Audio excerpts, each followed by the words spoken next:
Welcome, action fans, and thanks for joining us for another edition of All 90s Action, All the Time, as we cross the midway point of our 90s Kurt Russell season.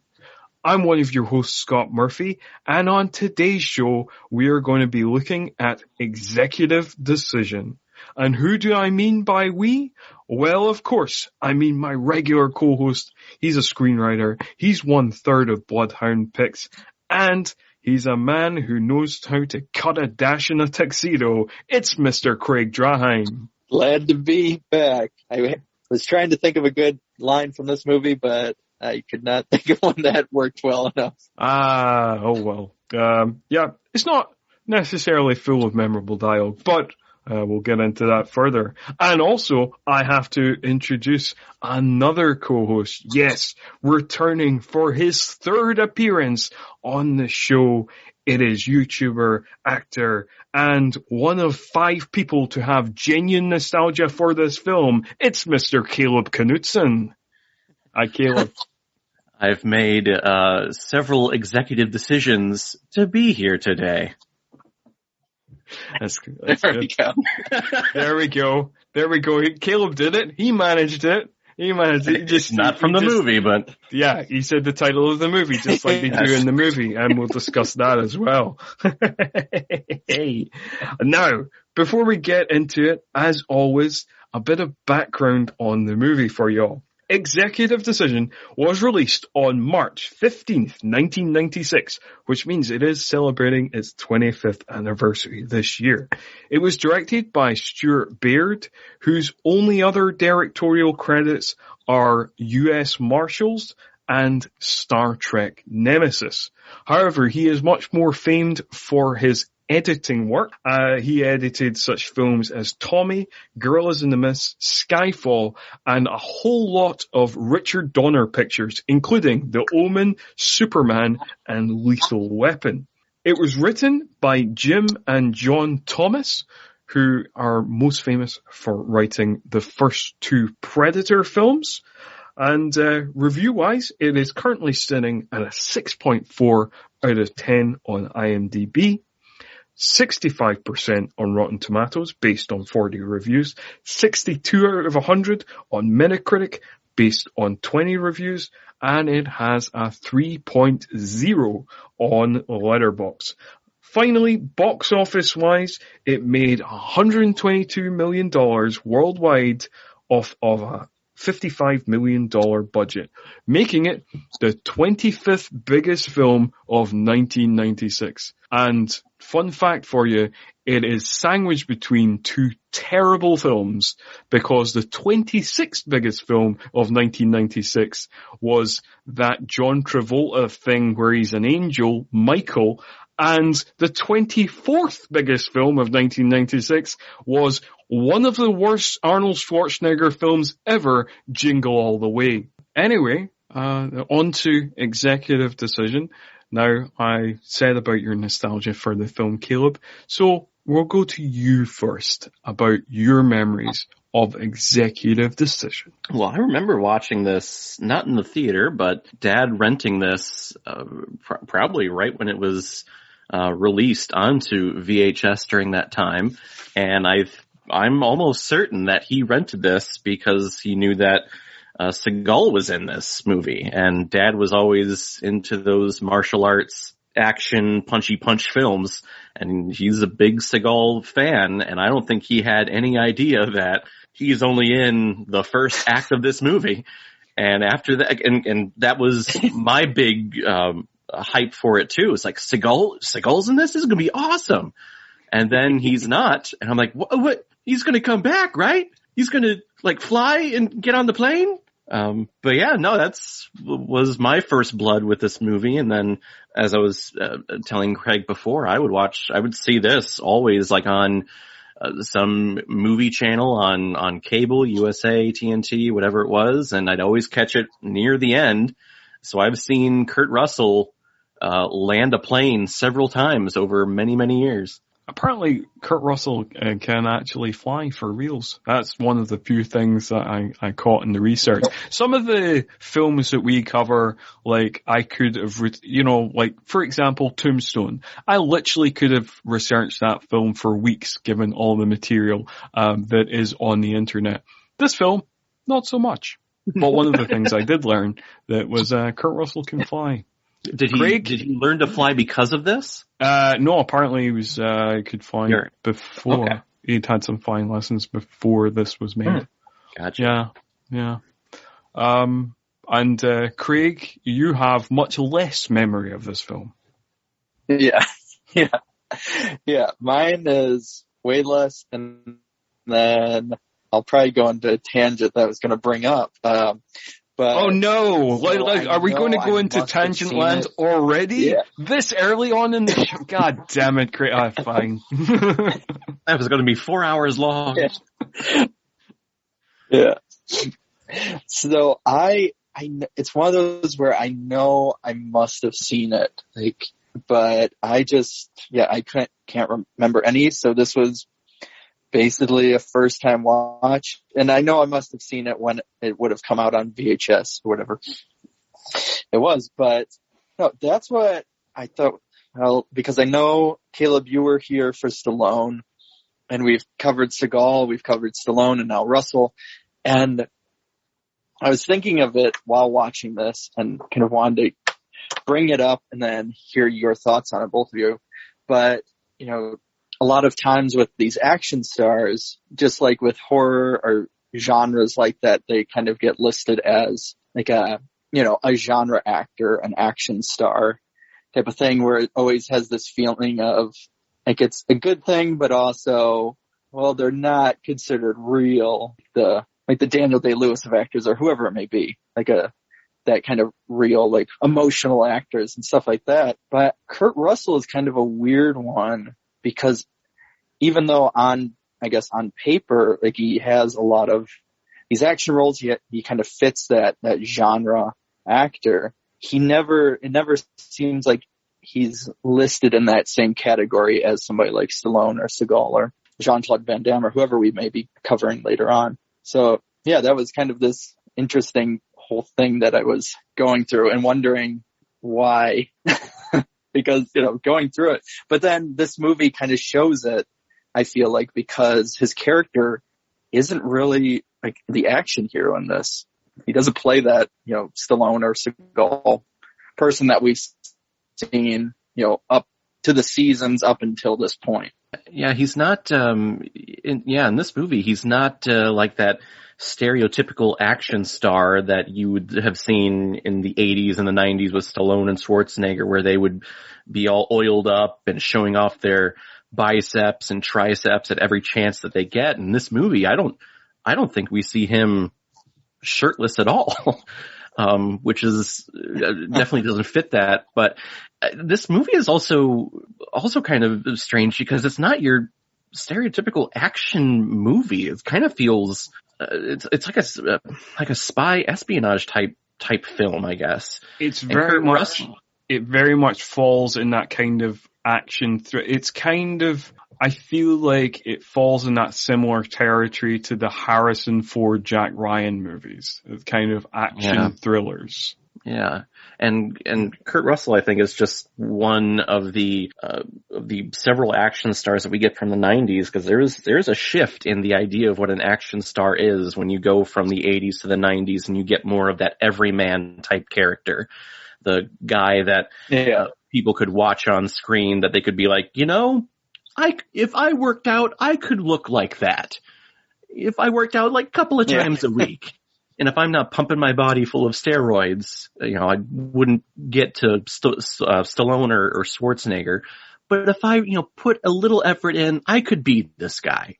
So Russell, Willis, Reeves, all these action heroes of the 90s is all that everyman hero. I think actually, to give like a possibly weird answer to your question, Craig, I think that Kurt Russell kind of exists on a plane on his own, because you've got like different categories of, like, you've got through and through action stars, which are like Schwarzenegger, Stallone, Seagal, Van Damme, etc., etc. You've got action stars who are primarily action stars, but also do serious work, which is like Bruce Willis, Mel Gibson. And then you've got serious actors who became action stars, which is like Nicolas Cage, Denzel Washington, a few others. And kind of almost Harrison Ford as well. Yeah. Kind of weird.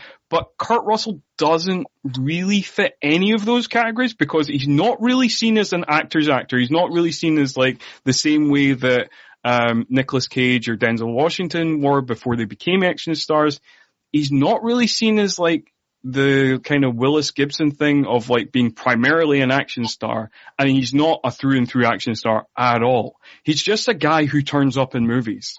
Like I do feel like he exists on like his own category, and like he's cool, and I really like Kurt Russell, and he does this Kurt Russell thing, which tends to be, I mean, it's a bit different in this movie, but it tends to be one of two things. He's either doing the kind of badass, the kind of stoic badass, which he does a lot, he does it a bit in like Backdraft and in Tombstone and actually Stargate as well. But then he does that, and then he does like a goofy badass, which is like, Tango and Cash, like Big Trouble in Little China, like more recently Guardians of the Galaxy Volume 2. And that's kind of his two main modes.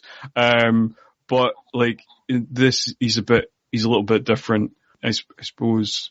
Yeah, he is actually kind of a little bit different in this movie because I don't quite buy him as kind of bookish in this movie. I buy him as intelligent. Like it's not like Seagal playing an immunologist kind of hilarious or anything like that. I buy him as intelligent. It's just like a man with that square of a jaw. I just don't buy as kind of nebbish and bookish. Wait a minute, you don't buy him as bookish? They give him glasses. Oh well, sold. Sorry, Caleb. You're right. I was totally wrong. I've been put back in my box.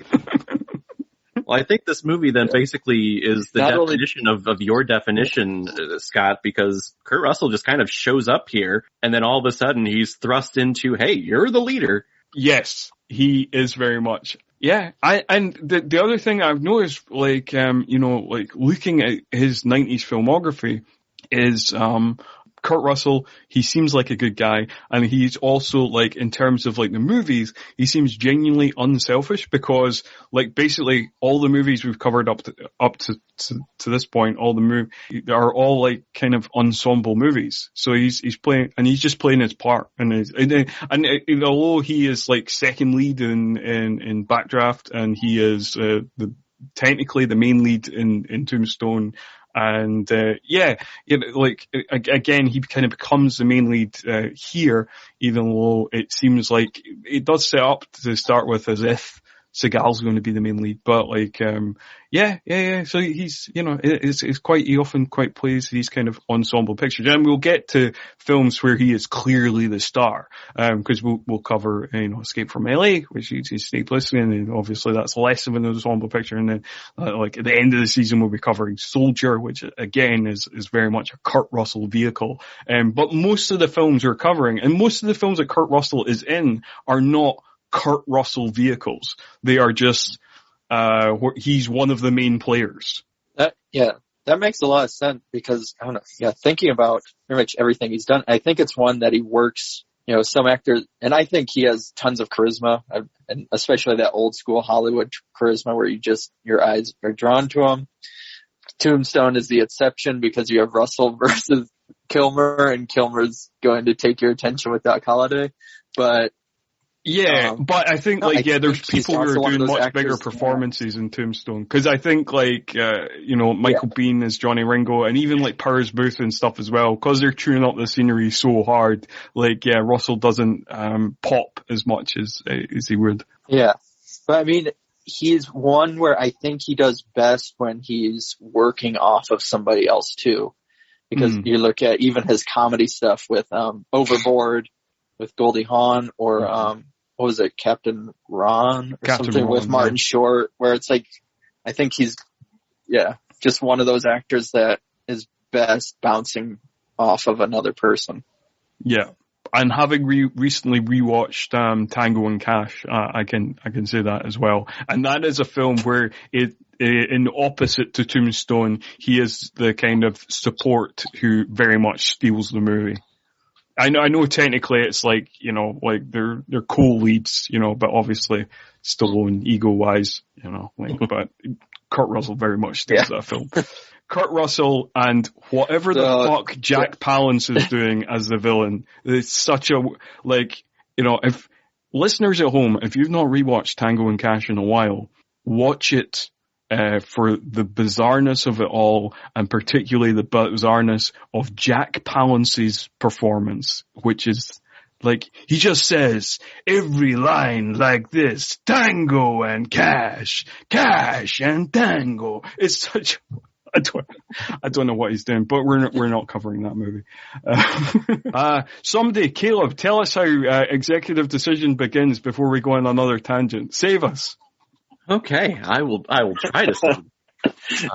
Because we open up with our I forget what branch of the military they are, but they're the Seagal-anites, I guess. He and his team are coming out to come to this complex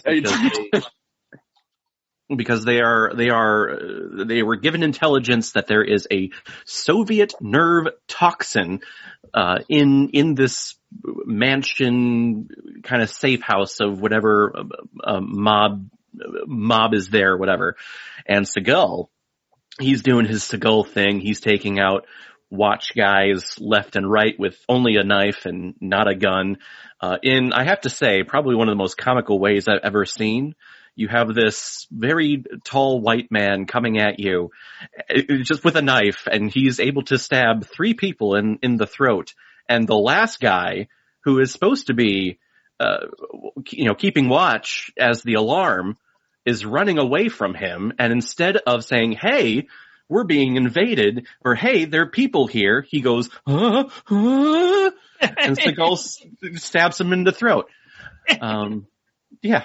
But they go through this complex, they're shooting up all these people, and they get to where they think this nerve gas, this nerve toxin is, and the room is empty. And Seagal is deflated. I guess he's embarrassed. I'm not sure what the emotion is here, but he's pissed off that this nerve gas that he brought his team in. I think he lost one of his team members. One of them got shot, but it was all for nothing, I guess. Yeah, that's true. So there is a couple of things that I want to highlight in this scene. First thing, I do love, very classically 90s, I love a good digital readout, so we know exactly where we are in the world. Yeah. And like, this digital readout goes like a step further, because like it tells us the team, it tells us the mission objective, it tells us kind of everything. It's almost as if like it's like a game of Splinter Cell or something. It's like you just get all the details. So that amused me. That's point one. Point two was the guy who died. He goes up to a guy who's tied to a chair, who is clearly dead, and says, hey, you alright? So he kind of deserves his death. Hey, bud, you okay? You can walk it off, can't you? Yeah.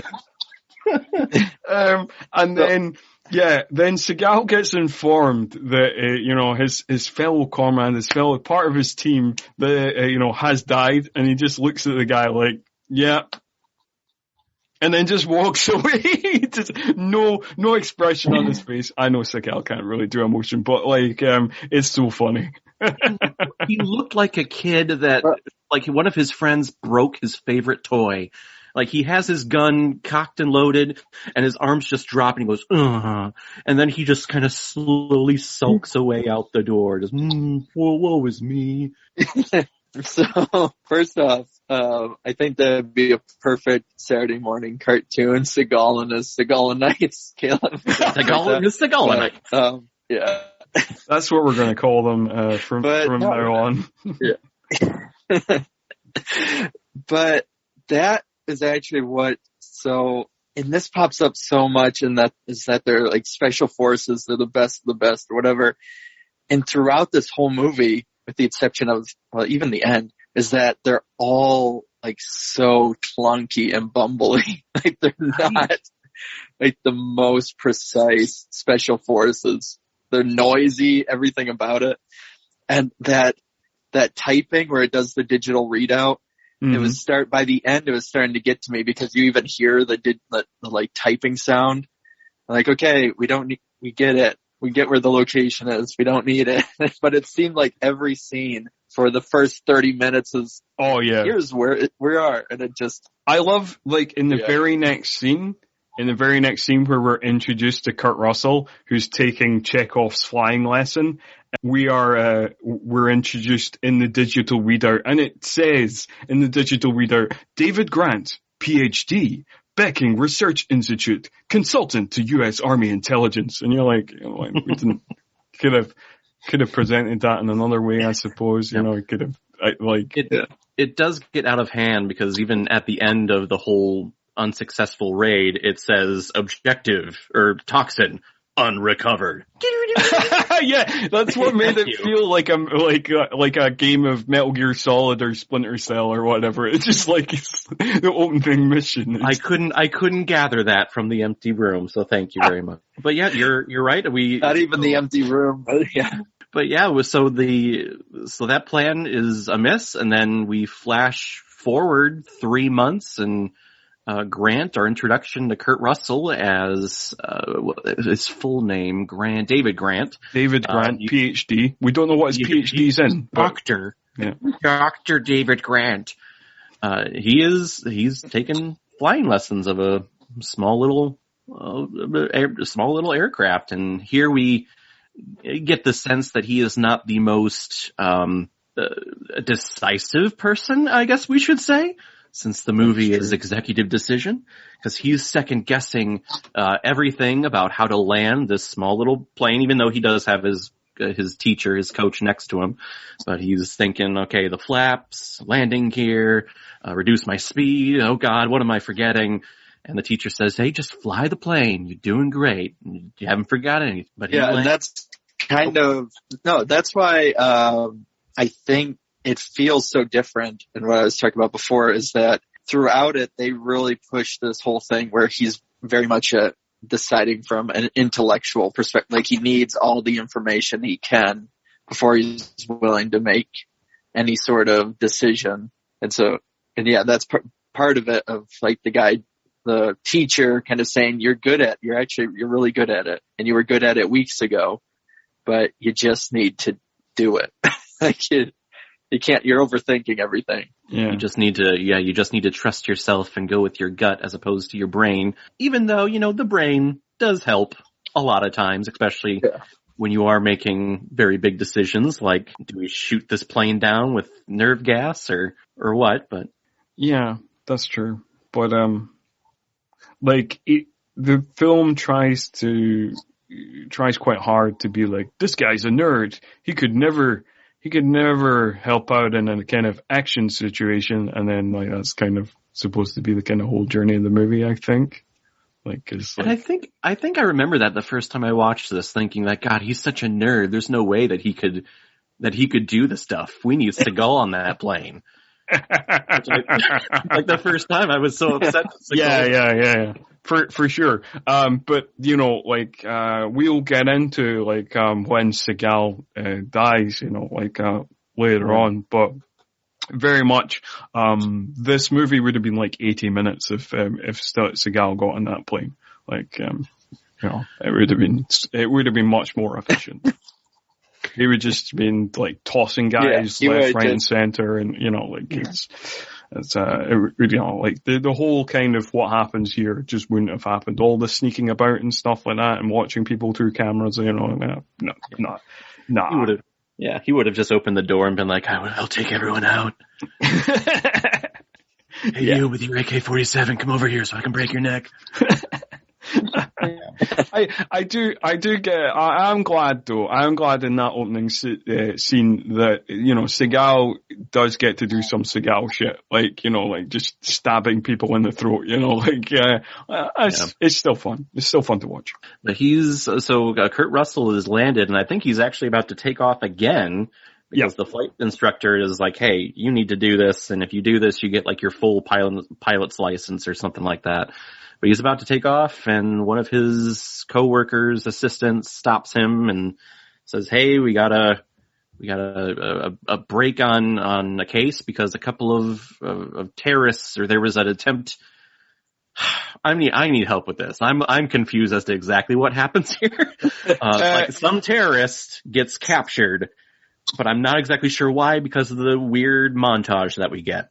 So there's, the weird montage at the wedding where the Egyptian terrorist is abducted, and it seems like he is picked up by the British.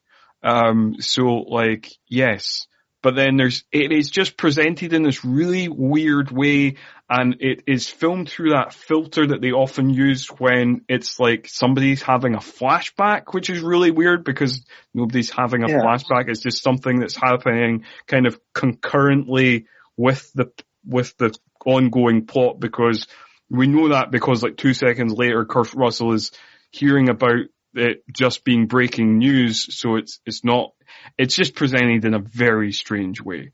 Yeah. So my issue, I actually wrote, I thought like, they talked to Kurt Russell and they, based on what we've seen so far going into it, I was like, this is some flashback he's having to explain why he's so like undecisive and everything. But then I kept watching it going, no, he's not even in these scenes. What's going on now? Yes. It's not a flashback. It's actually happening. Yes. But I think that's what makes it so confusing, because like what Craig says, it feels like, this is a mission that Kurt Russell was on that went wrong and Kurt Russell is having a flashback. But no, this is happening in real time as Kurt Russell is getting this news. It's very strange. I do not know why. And it's edited very weirdly, and which is odd for a guy who's an Oscar-nominated editor to present it this way. I don't know. It reminded me a lot of, if anyone is a fan of like a CIS or anything like that, whenever they flash back to, the murderer committing the murder and leaving the evidence behind, that's that filter and that kind of quick choppy cut editing, zoom ins, just reminded me of that. So like the whole flashback thing that you guys were saying. Yeah, but then that kind of makes sense, because like when they do it in CSI, it's like them picturing how the murder went down in their mind. So it's still happening in somebody's mind. This isn't happening in anybody's mind. This is just happening. Now this montage, this whole capturing of this terrorist, and I forget the guy's name because it was very confusing to me, but was Kurt Russell behind this? Was his team behind this? No, he just gets informed of it. Like it's like a joint American-British operation or something. Like I got very confused as well. To be fair, it's not because They by the way, the terrorist is called El Sayed Jaffa. Okay, and he is played by Andreas Katsoulis, who is most famous for playing guitar. He's most famous for playing a character in Babylon 5 that I've gotten the name wrong. Jakar, that's the name. Right, okay. Anyway, Craig, continue. No, that's what was confusing as well, because so he's given this information and you think, okay, so he's going there because of that, but then almost immediately after there's the suicide bomber, which again, as we talked about before recording, does not age well at all post 9/11. But there's a suicide bomber who yells, a lot and all that, and blows up I think it's a restaurant in London.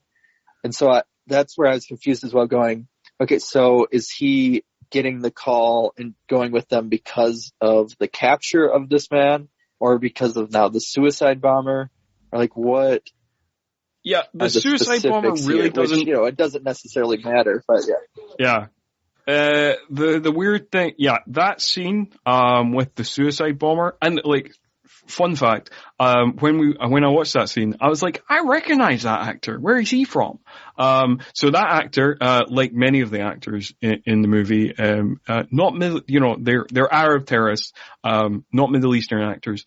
So like that actor who plays the suicide bomber is, Juan Fernandez, and he was the villain in, Crocodile Dundee 2. That's where I recognize him from. I thought I was the only one who realized that. Yes. He plays that Miguel. I was like, I'm not going to mention that. No one else has seen Crocodile Dundee 2. Yes. I have. Well done. Well done, sir. You were building this up and I was like, oh, say it. Yes. Yes. Middle Eastern terrorist played by Juan Fernandez, who was born in the Dominican Republic. I love fucking 90s Hollywood. It's like, they're Hispanic. Close enough. It's white people can't tell the difference. No, we can't at all. Classic Jesus Hollywood. Christ. Love it. So this is kind of what takes us to, again, one of the most outdated elements of them being on the plane, these group of terrorists, and you're seeing all of the equipment that they bring on and are able to make like they're basically keeping guns inside of camera cases and like all of this stuff, and you're watching it going, oh, no, nope, that wouldn't happen anymore. Yeah, but even in like, this is set in like 1995, I was like, can they just plant guns on the plane before takeoff and then go through customs? Like, this seems, how are they doing this? I was trying to remember, like, do we get a reveal as to how, because all of these AK-47s, which I guess was the terrorist gun of choice back in the 90s. You watch any James Bond film, all the evil guys have AK-47s. How they're just sitting behind like the food trays, like down below. I thought we were going to get a reveal as to how these got on, but we don't get that at all.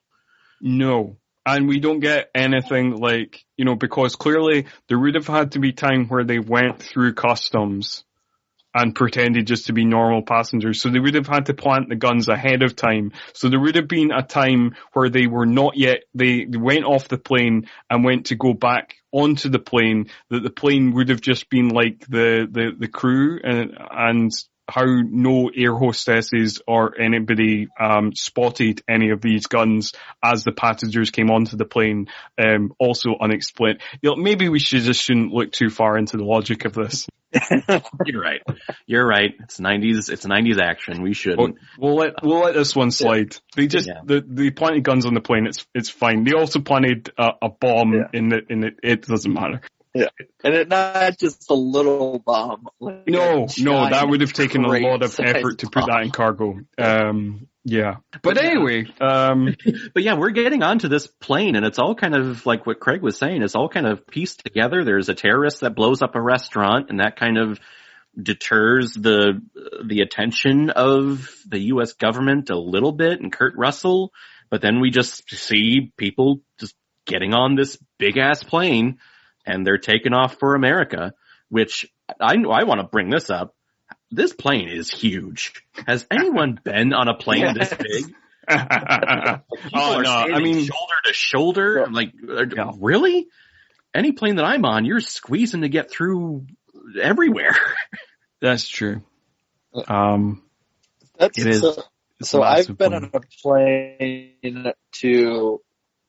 plane overseas, and it was a larger plane, but still, that was one of my notes of this. I'm like, man, even being in like these little corridors, they have a lot of room to just kind of move around and do whatever when they're sneaking later on in the movie. That's very true. Like, cause I've been on a really big, because I've flown to New Zealand, from the UK, to New Zealand. And obviously the kind of Emirates planes that fly, it's one of the longest distance flight you can take from the UK, to New Zealand. And, so it's a massive plane. But like, yes, the walking space is still not that big. So yes, this was ludicrous size plane. Just we needed a big plane to give people enough room to have dramatic scenes with each other, I guess. Yeah. Also, we should point out some of the characters. So we're introduced to Halle Berry's character Jean, and we're introduced to a friend of hers as well, who I've just put. Oh, that other basically in my plot notes, I've put that other air hostess is going to die because Halle Berry gives her like a little present for her wedding. And as we all know, if anybody is close to their wedding or close to retirement in an action movie, marked for death. Yep. And so there's actually a point.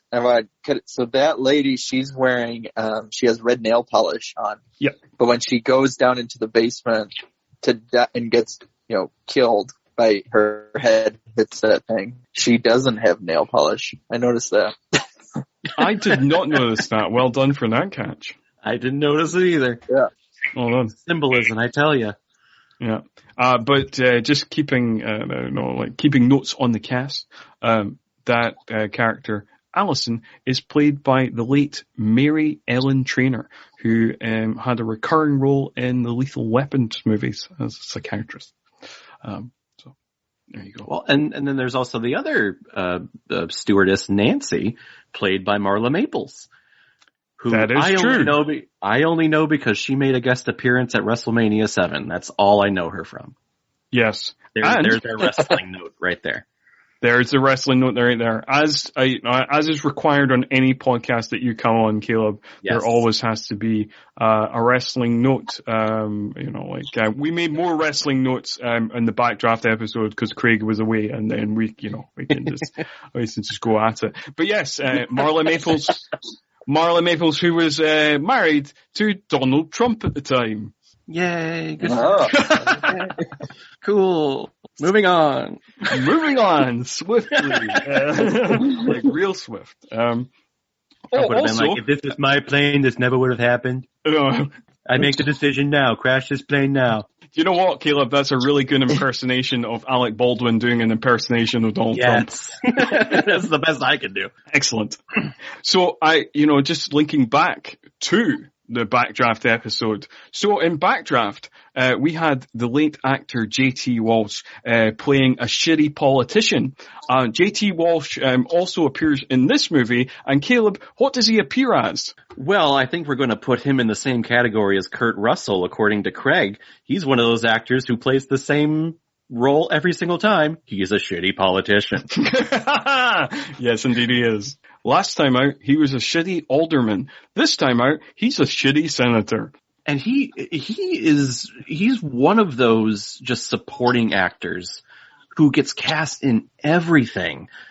It's amazing just how much stuff he just pops up in, and they're like, oh my god, it's J.T. Walsh again. How do you keep getting all these roles? But good for you. Yeah. He will appear again in this season. There's a lot of cast. There's a lot of people in this cast that are then not used really, like the U.S. Marshal or whatever, that they're kind of well known, or they pop up in a lot of stuff, especially in the 90s. And you're like, oh, they're in here, and they're okay. So they're just kind of one of the passengers sitting there. Oh, all right, then maybe you'll be important. Probably not, but yeah. Although I must say that, I don't know if they're not famous. They're like people you've seen in things.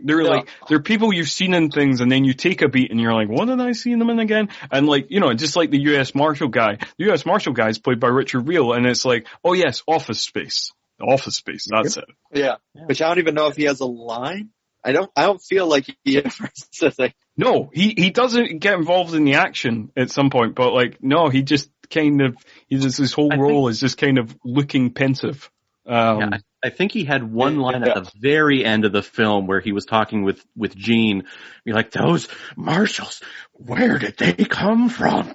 And that was the only line he had. He's one where you're almost expecting more from him because he hides his badge and he hides the gun, and so you think, For Caleb's sake, pulling out a theater reference of it's going to be like a Chekhov's gun. And then it kind of plays a part later on, but not really. Yeah. To be fair, we've already had, we have Chekhov's flying lesson, and later on we have Chekhov's straw. So, we can only have so much Chekhov. Yeah. Some people say you can't have too much Chekhov. For me, you can have too much Chekhov. But yeah, you're right, Greg. It takes a long moment where it holds on him moving his gun to his sock, and he takes his credentials, his air marshal credentials, and puts them in the vomit bag in the seat in front of him. And there's even a point where later on, Jean, Halle Berry, hides the ship manifest or the plane manifest so that the terrorists don't know that an air marshal is on there. Or maybe they have an idea that there is one, but they just don't know who it is. Yeah. Because... go ahead. Oh, no. You can go on. I was just gonna say before we move on with the plot, Scott, you brought up Backdraft, our Backdraft episode, and on there you asked me the question, what blood does Scott Glenn drink? Because he always looks the same in every movie. Yep. I'm gonna say that about Halle Berry, Scott. What blood is she drinking? I don't know. This has become one of the season's recurring themes of vampires in cinema. We had Scott Glenn in Backdraft, and then we had the same discussion, Craig and another podcaster, Wayne from the £1 Movie Podcast, about Sam Elliott in the Tombstone episode. And so this is the third time that vampires have turned up in Kurt Russell movies. She could also be a vampire as well as Sam Elliott and Scott Glenn. Yep. I'm not sure exactly. This probably needs further investigations. Vampires in Hollywood. That could be an episode unto itself, I think. Vampires are very, very, very talented surgeons in LA. Yep. I feel so. He's not going to come up this season, or maybe at all in this podcast. But Paul Rudd definitely also one of the Hollywood vampires. So we definitely need to watch out for these things. Yeah. Yeah, we'll find a way to bring Paul Rudd up in this episode. It'll happen. Yeah. Okay. Yeah. But we get moving on with the plot here. We're introduced to all these characters. The terrorists take over this plane. One of the terrorists gets to the cockpit and says, "Maintain your course that I entered in, and be careful because I'm a pilot." And I'm thinking, why don't you just drive the plane then? But antics. That's a fair point. Again, we're kind of picking at the logic. It's just. You're on a road to nowhere. It's a bit like my other big note about this is the lead terrorist, Nagy, who is played by Poirot. He's wearing a disguise as an old Jewish guy, but then immediately takes off that disguise. And then we find out much later in the movie that the only picture that the intelligence agencies have of this man is a 25-year-old picture in his student days, so nobody knows what he looks like. So literally, there is no point in him being an old Jewish man for 2 seconds. Yeah. Well, and then we find out that his intention was to go down with this plane. So yeah, you're right. What was the point of even hiding his face when he's not even planning on making it out of this whole thing? I love how he just left the wig in the bathroom too, for just in case anyone else went in there after him. I'm not going to flush it down the toilet or put it in the trash. No, I'm just going to leave my wig right there. Who cares? But they take over the plane. Oh, go ahead. Yeah. And I will say that until he starts either killing his own or slapping Halle Berry or stuff like that, there's moments in this where you're almost in another, this weird kind of twisted world that they set up between him and Halle Berry. Are they, I don't know, because he's really nice to her, and he's a very diplomatic terrorist. Like, he's just, like, he doesn't argue with her. He's like, oh yeah, you can feed them. And like, he's proud, or not proud, but he's like, he compliments her on being brave and stuff like that.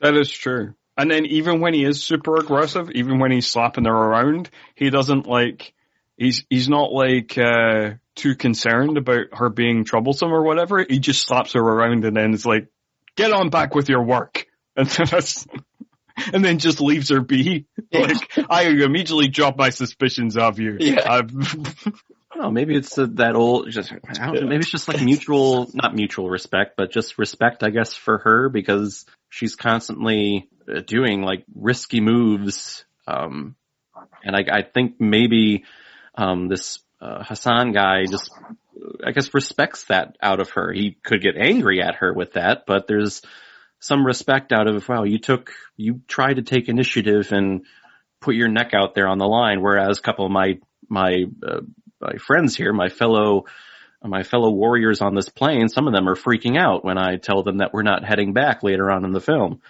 And then he shoots them. So I think it's a little respect. I guess he respects her a little bit for what she's doing, even though it's kind of thwarting his plans. But we should motor on away from the plane, because we're about 20 minutes into this 127-minute film, and we've been recording for about 45 minutes.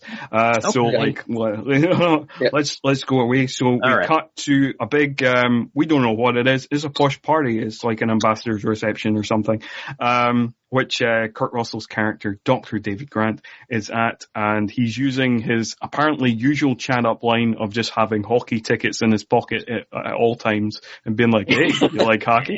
That's a classic Dr. Grant line, apparently, which, I don't know if it's worked for him. It doesn't seem to be that successful, but, like, maybe it's worked for him in the past. And then I would go to a hockey game with Kurt Russell. I would go too. You're right. Yeah, no, I would go to a hockey game. If Kurt Russell got over me hockey tickets, I'd be like, yeah, okay.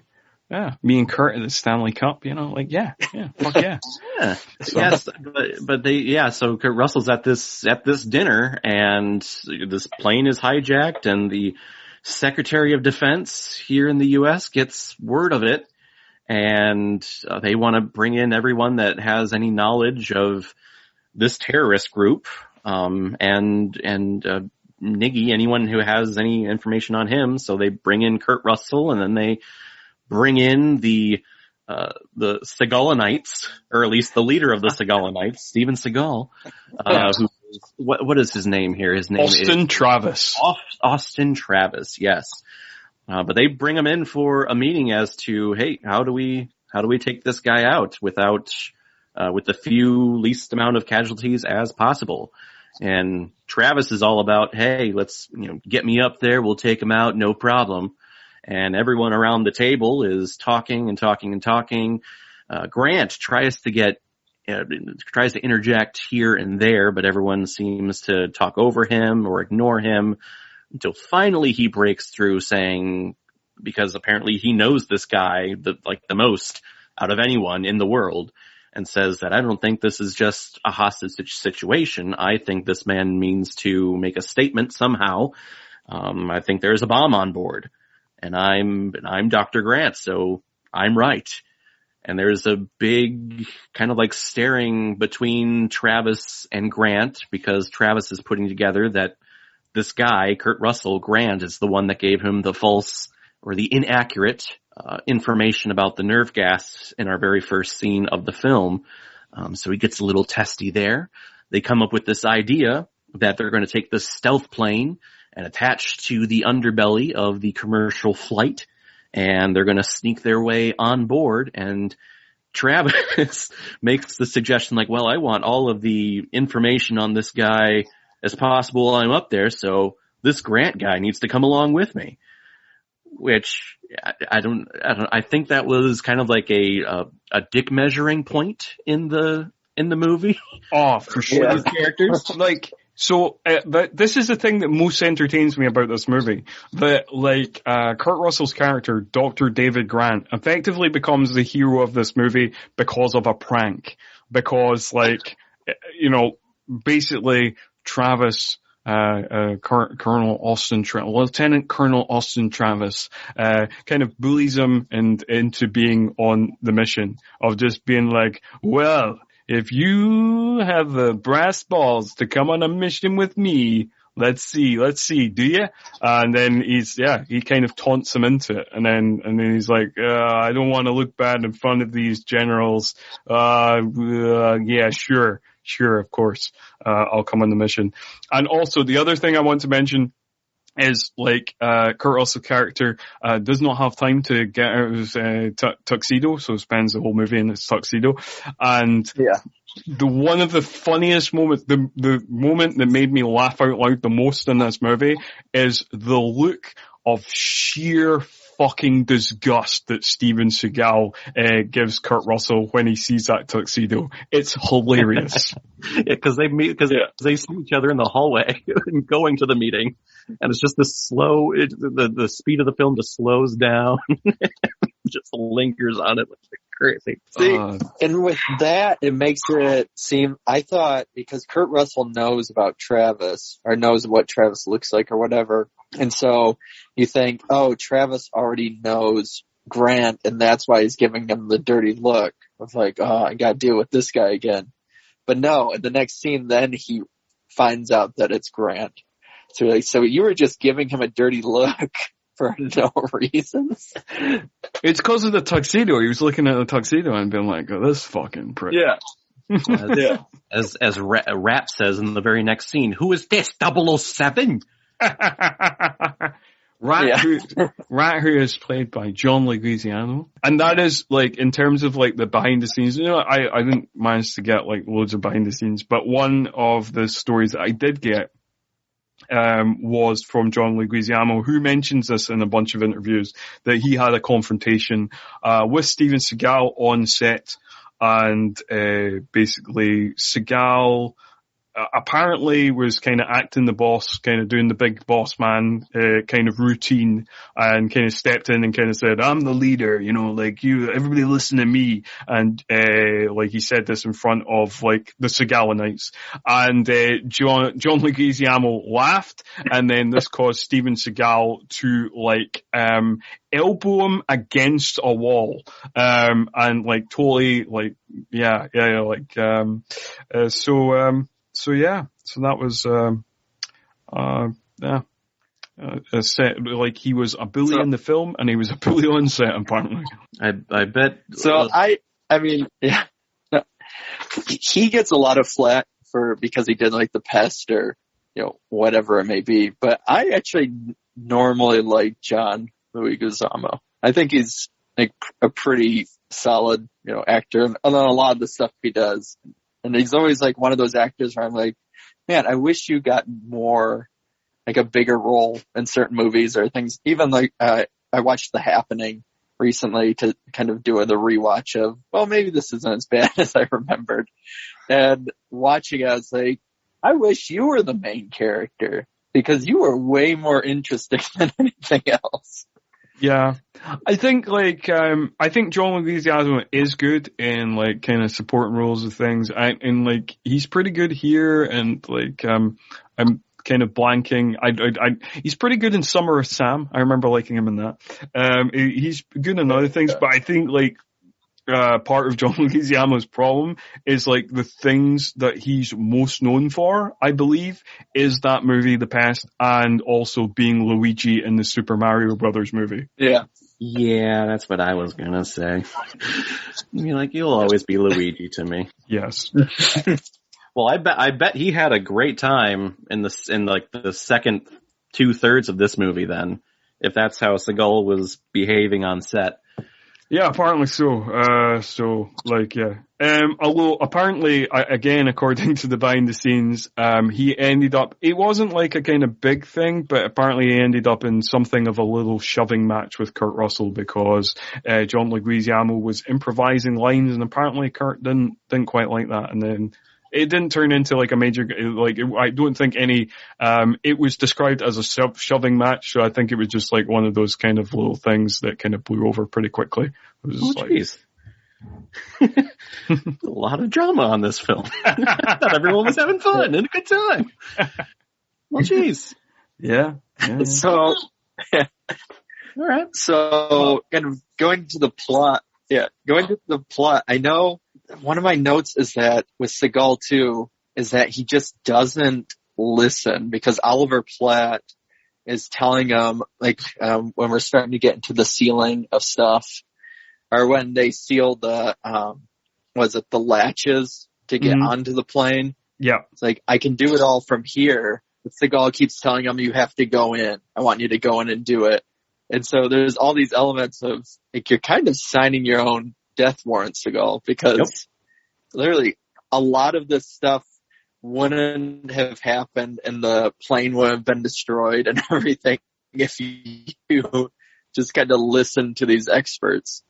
I don't think I think he is listening. I don't think he's, my takeaway from it was not that he wasn't listening. My takeaway from it was he is a school bully. He hates nerds and he wants to put nerds in dangerous situations cause it amuses him. That's his main character trait in this movie. Because he feels that makes sense. All these nerds are making all the decisions while my team goes in and doing the dangerous shit. Their lives on the line. Yeah. Okay. Yeah. I get that. I was kind of with Craig though. I think he's just I wrote that in my notes, like, he's a freaking dick. I just read it totally is running the whole. I think he's like, he is, deliberately bullying them because he wants to see them be put in the same danger that him and his team are in. Yeah.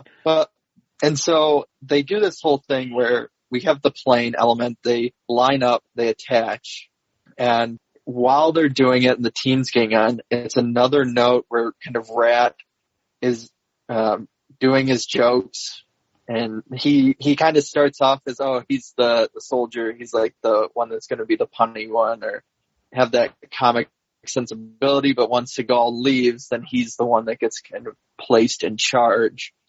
And I wrote it again during it that these special forces are just so bumbling around. Like, they're not smooth at any of this. One of them breaks a vertebrae in this whole process. You know, some of them, Seagal dies.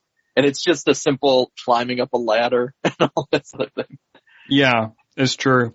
But this is the big point. This is the big twist. I think this is what, if people remember this movie, I think they'll remember it for this. So, this is a 127-minute movie. I don't know how it's that long, but it is. Seagal dies at 42 minutes and 27 seconds into the film. I paused when he died, and like Caleb, when I first saw this movie, because he just shoots off screen, like he gets sucked out, he shoots off screen. Having seen a bunch of Steven Seagal movies before I saw this film, I was just like, oh well, he's probably just hanging out in the wing, and he'll come back in like 20 minutes. Nope. But no, he's gone. He's just done. He's done. This is like a Game of Thrones death. There's no glory. There's no poetic meaning behind it. It's just, he's sucked out. He saved the team members that he could, and he did. Yeah. Cappy gets injured, who's played by Cappy's injured, who's played by Joe Morton, who is always a tech guy in every single movie that he's in. And is responsible for Skynet. Yeah. Going off of what Craig is saying about all these actors with range in this movie. Yeah.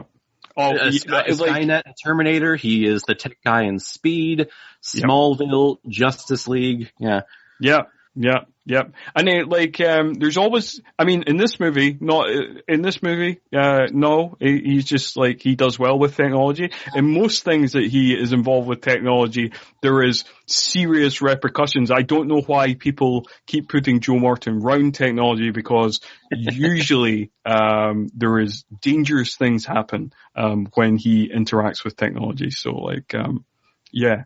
Well, and that's what I'll say about this movie and about the Seagalinites is that based on kind of all of the other action movies we've seen. And during this time, you would expect the Special Forces team to be made up of, the usual suspects of action film side characters. But no, this Special Forces team is kind of, it has him, it has John Leguizamo. It's kind of a weird, non-traditional bunch. Yeah. It is fairly Wong. Yeah. B.D. Wong, who's most famous for playing Dr. Henry Wu in the Jurassic Park films, and whichever Law and Order he's in. And it is an interesting group. Also, the actor playing Baker is Whit Hubley, who I confused for another actor throughout this entire movie. Can you guess who I confused Whit Hubley for? Let me take a look at. No, I don't have a picture of him. I'm gonna say he kind of reminds me of Hammer. What's his name? The guy from Social Network, the guy who played the twins. No, I was very much because Armie Hammer's much younger. Armie Hammer probably would have been 12 when this movie came out. So, I was not confusing him for Armie Hammer. No. So, Whit Hubley was in Top Gun. But I was confusing him with an other actor from Top Gun, Rick Rossovich. And Rick Rossovich plays Val Kilmer's flight partner in Top Gun, and also plays that legendary character in Terminator who says to Arnie, "Don't make me bust you up, man." But he's not that. It's different. That's not him. Not him. It's not Whit Hubley, Rick Rossovich. So apologies to Whit Hubley. But they also, if you look them up, there is, you can see a picture of them in Top Gun, sitting, Whit Hubley's character is sitting just in front of Val Kilmer and Rick Rossovich's character, in Top Gun. And they look quite similar. I feel like it's an easy mistake to make. I'm gonna, were we there, Craig? Were we there at the same time? I don't think we were. Anyway, moving on. Well, we'll go back to yeah. So moving on to the plot. So this is kind of where most of the movie from here on out, there's you're getting almost these three storylines, and they jump back and forth rather frequently, which is kind of hard for my notes because I have general of this happens, but then remembering, oh, well, while this is happening, it also jumps to the stewardess or stuff like that. So you're seeing the terrorist group and Halle Berry, who's Jean, and kind of how they're handling things. And then the pilots even have a little sub-story. You're seeing the Seagalites plus Grant and, I can't remember Oliver Platt's character's name. Cahill. Yes. Dennis Cahill is Oliver Platt's character's name. And then you have basically the Secretary of Defense with the generals and them making decisions on stuff like that. So you kind of, throughout the rest of the time, you have these inner workings and kind of switching back and forth rather frequently of these kind of three-ish groups, I guess. Yeah. Oh, I did want to, if you don't mind, I'll interject very briefly, with another quick side tangent. So the other kind of behind the scenes story that I got from this movie, was there was apparently a persistent rumor that, Kurt Russell, got Steven Seagal kicked off the picture because there was various sexual harassment claims, and stuff. Bad shit was starting to be heard about Steven Seagal at this time in the 90s, and Kurt Russell was uncomfortable with that and got him kicked off the picture.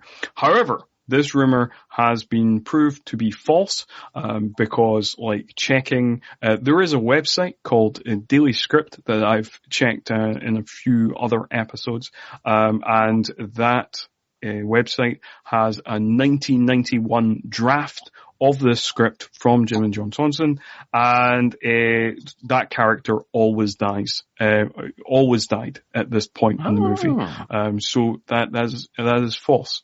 Seagal was always just going to be in the movie for this short period. But anyway, back to you, Craig, with the plot. Yes. So now that Seagal is dead and all of that, and their radio equipment is gone because they couldn't bring that up, Cappy, his vertebrae is broken. So half of the team, they basically, Rat and Grant start to butt heads a little bit. And Rat, throughout the whole thing now, he just wants to go on and get it done because they only have like a 4-hour window. And Grant keeps saying, well, we need to get all the information we can, and we need to plan accordingly, and so, which is the way the movie goes, basically. And Cappy agrees with him, so they kind of get this whole thing of, well, let's find the bomb first, because once we get the bomb, then we can disarm it, potentially, so that if, at least that will be, so when we try and get them, like, or do the takedown, then they can't deactivate the bomb. And so after they set up Cappy, they basically go on a search to find the bomb, which is mainly B.D. Wong is the one looking for it, while then the rest of the team then start going into the roof or even underneath of this plane. Again, a lot of room, and setting up the cameras to start seeing all of the different terrorists and trying to figure out which one is actually the leader, and Grant has to listen to their voices because all he knows and can go off is their voices. And then during that same time, we have the senator who is kind of told by his assistant, I guess, that this would be a great use of time to kind of maybe negotiate with the terrorists and then kind of be the savior, because that would make him more eligible for the presidency in the future, which is something he's gunning for. Yes, and the PR, the assistant's argument is like, look what it did to Jesse Jackson's career. That's what his argument is, and the senator totally buys this argument. Yeah. Okay. Good point. And also at this point, like I noticed that like obviously he's respected. Leguizamo and Seagal might not have gone on the set, but their characters obviously respect each other, because Rat kind of takes over kind of bullying Dr. David Grant into doing things, where he's just like, well, I don't think this is what he looks through the cameras for about 2 seconds, and then he's like, this isn't working. Come up here. You do it. And yeah, and at this point, I don't know about you guys, but this film totally turns for me. Like when Seagal is gone, all of a sudden I get more invested, and really all of the situations, them being Grant kind of swinging himself over the roof because he needs to be careful if he puts any pressure on the floor underneath him, he can fall right through into the cabin. But at this point, I'm kind of on the edge of my seat, because there's so many like close calls. There are so many moments in this movie where a finger or a thumb is about to press a button on a trigger, and then out of nowhere something stops it from happening, because I think Rat is saying, hey, we're just going to take these guys because you have like so many minutes to find the bomb or whatever. We're just going to take these guys. But then B.D. Wong in the baggage area finds the bomb and finds the nerve gas. And before he blows the lights, almost kind of ruining everything, they pull back and they go down to the undercarriage, I guess, and they see this really high-tech bomb, but their main bomb diffuser, Cappy, he's paralyzed. He can't do anything. So they need to have Oliver Platt, who is only there because he had the plane technology of the stealth plane. That's the only reason he's there. He's the one, because he's an engineer. He's going to help diffuse the bomb, because engineers and computers and things. Yeah. As Craig mentioned, these aren't kind of your stereotypical action hero commandos. This isn't like, you know, the team in like Predator or whatever.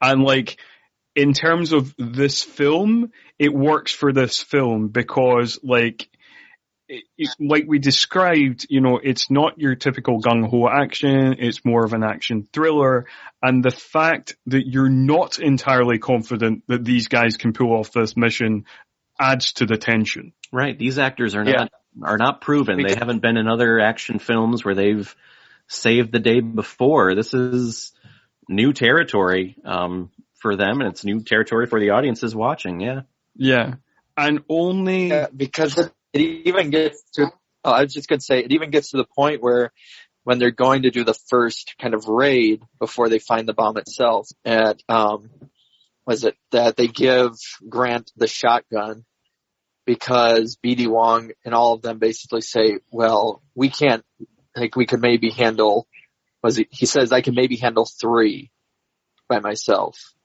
Yeah, 3 or 4.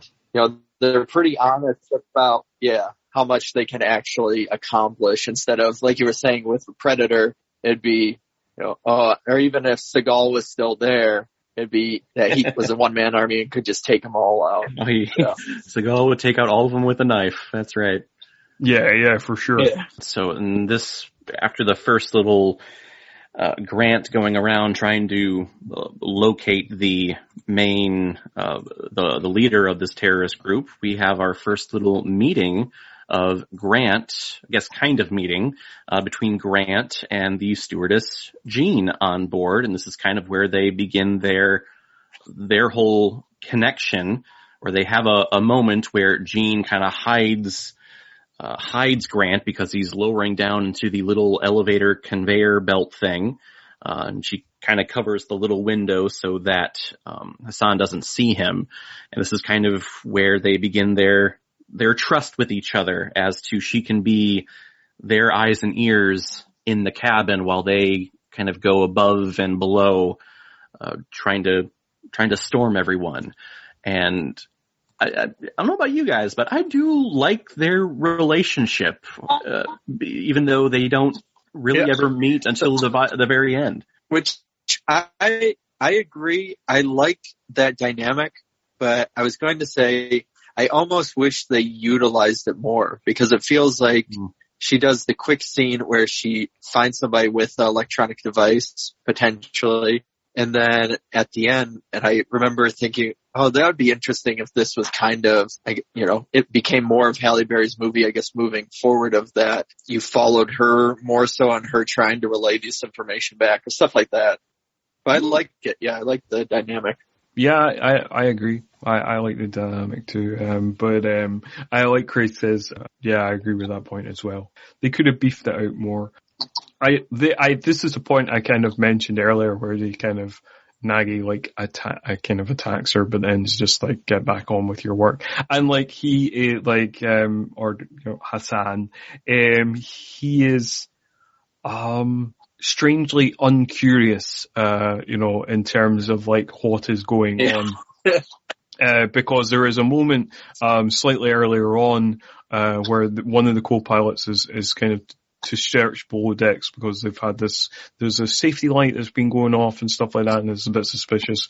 And then like Kurt Russell kind of like silences him and is kind of like, don't tell anybody we're here, and like all the kind of Seagalanites kind of make their faces known and like, America. And then, and then like Hassan just looks down, but doesn't like actually go down himself. He just kind of looks down and he's like, yeah, no, I'm convinced nobody's there. And then he does the exact same thing with the elevator shaft where he just looks down, does not further investigate. It's like, that's all the investigation that's needed. Fair enough. And then moves on, with the rest of his attack. That is probably he even picks up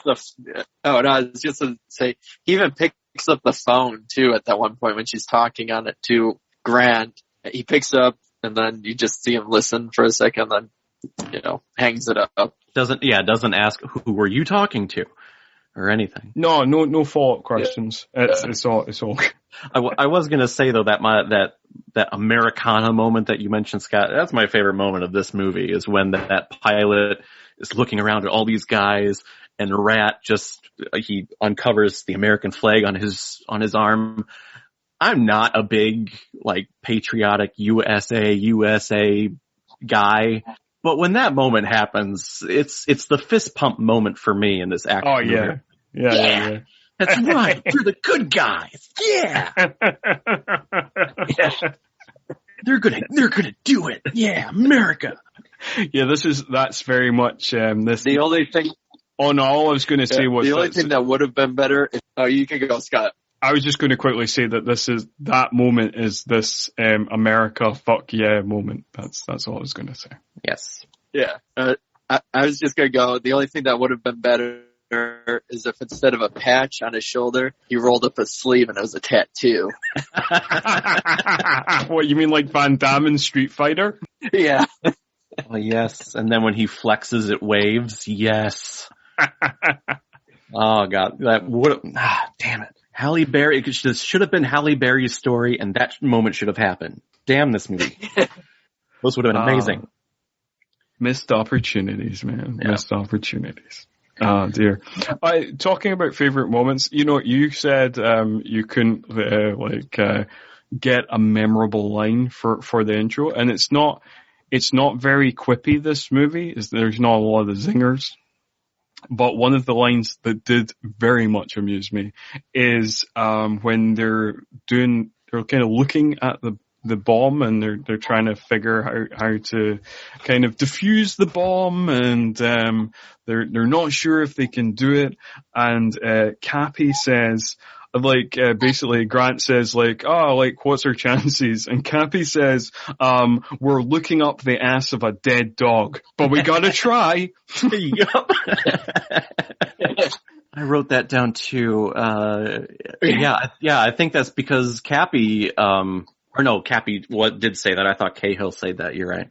Yeah. That was during the first try before they realized that the bomb that they've been working on is a decoy.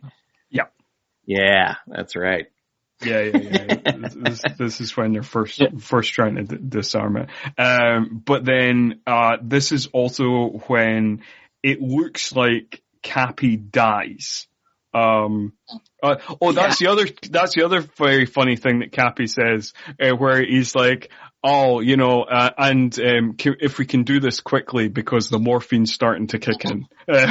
Yeah. But yes, so it looks like Cappy's died, but it turns out that Dr. David Grant with his PhD and whatever he has, figures out that no, Cappy has very much just passed out. He has not died, as the morphine very much had kicked in at that stage. Well, and so that's what happens with this movie is it seems like it's going to take you, like you're almost to that point. Okay, they're about to finally do the attack on this terrorist group, and it's gotta be 3, maybe 4 times where they're about to, and then something happens. And so in my notes, there's random points where so more build in the runtime because like there's the decoy of the bomb or whatever, Or Cahill's about to cut the red wire, and then all of a sudden Cappy snaps out of it, and he says, "Whatever you do, don't cut that wire."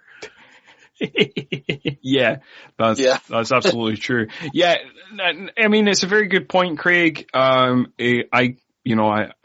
I like this movie. I think it's like a solid movie. I don't think I like this actually of all the movies we've covered. And I think you can tell from the intro, where I read out the IMDb rating, the Metacritic rating, Rotten Tomatoes rating, even the fucking box office. This might be the most middle of the road action movie of the 90s. Like everything about it is 3 stars, middle of the road. But it is a good film, but it is also at least 20 minutes too long. Longer than it needs to be, I should say. Yeah, and this entire... Yeah, no, I agree. I think, what were you saying, Caleb? Oh, I was just gonna say, I agree. We lost it there, damn it. Okay. Lost the momentum there. Yeah. Don't worry, I'll edit out that very long pause that we all had because we were all convinced that we're all going to speak. But the listener at home won't know because that very long pause will be edited out of the episode. Although me talking about it won't be, just to confuse the listener. Anyway, on with the plot, Caleb. But yeah, so they figure out that the bomb that they've been working on for a couple of hours or however long it was, is a decoy. And basically it's, you lift up the kind of the top thing of the bomb case and there's the actual bomb that is guarded by a bunch of laser sensors. And it looks kind of just like I guess I don't know what it looks like. Just two cylinders that are very close to touching. And I guess when they do touch, the bomb goes off. And all that's happening at this time, this is all on the plane. What's happening back in Washington is they are getting closer and closer to the eastern seaboard and getting to that point where they need to make, drum roll, an executive decision of, hey, do we let this plane land because that's what they say they want to do, or do we blow it out of the sky? We can, we'll lose about 400 people, but in the big picture, we'll save countless thousands more. So what do we do here? And apparently the president is out of the country, so he can't make these decisions. Because there's no phones and stuff. Yeah. It's interesting. I loved that little detail. Like, why isn't the president a character in this movie? Well, he's not in the country. Oh, okay. Yeah, he can't be involved because as soon as he's not in America, they can't reach him by satellite phone or whatever. I love we've talked about it with a bunch of the actors in this movie. I love all these kind of actors where they're like, I know that face. Where did I know that face from?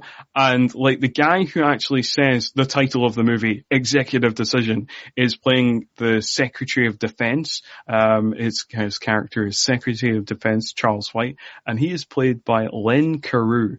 And this is going to be totally random for most people, but when I was a kid, I used to regularly watch Murder, She Wrote, and he played a recurring character in Murder, She Wrote called Michael Haggerty. So there you go. That was the Angela Lansbury show, right? Yes. Yes. Okay. Yeah. Yes. And talking about random TV actors appearing in this movie, one of the generals is played by Ken Jenkins, who is best known for playing Dr. Bob Kelso in Scrubs. Yes, I saw that too. Oh yeah. This movie has the most random cast. Everyone was like, "Hey, it's an 90s." And then, yeah. So then, what we kind of get though, I realized. So now I don't even know where it's positioned at, but they also learn that they let the person go free, Jaffa, that they wanted to go free, but it's made clear that they're not going to be landing the plane and just turning around and getting away. As part of the deal was that they make it clear to Jaffa and to basically the United States who are listening in that this is going to be an attack, because I think which the rest of his team, I guess the terrorist group, does not agree with.